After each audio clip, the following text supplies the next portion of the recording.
Ο Πολιτιστικός Επιμορφωτικός Σύλλογος Τυχεριωτών Αλεξανδρούπολης είναι ένας δυναμικός φορέας που έχει ως σκοπό την προώθηση και διατήρηση της πολιτιστικής κληρονομιάς της περιοχής μας.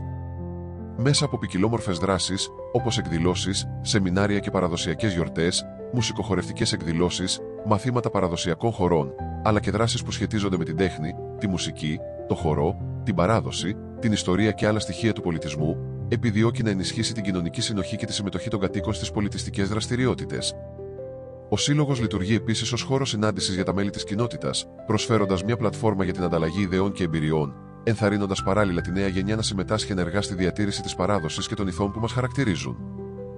Ο Πολιτιστικός Επιμορφωτικός Σύλλογος Τυχεριωτών Αλεξανδρούπολης ιδρύθηκε τη 1 Δεκεμβρίου 2013 από τυχεριώτες που ζουν και δραστηριοποιούνται επαγγελματικά στην Αλεξανδρούπολη.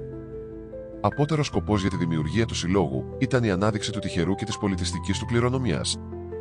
Το πρώτο χορευτικό τμήμα του Συλλόγου εγκαινιάστηκε στις 1 Μαρτίου 2014 και έκτοτε ακολουθεί συνεχώς ανωδική πορεία, με πληθώρα δράσεων, εκδηλώσεων και συμμετοχών σε όλη την Ελλάδα. Σήμερα, ο Σύλλογος στεγάζεται σε δικό του χώρο, επί της οδού Δήμητρας 26 και Περσεφόνης Γωνία, στην Αλεξανδρούπολη, στον οποίο φιλοξενούνται ποικίλα τμήματα δράσης και ψυχαγωγίας.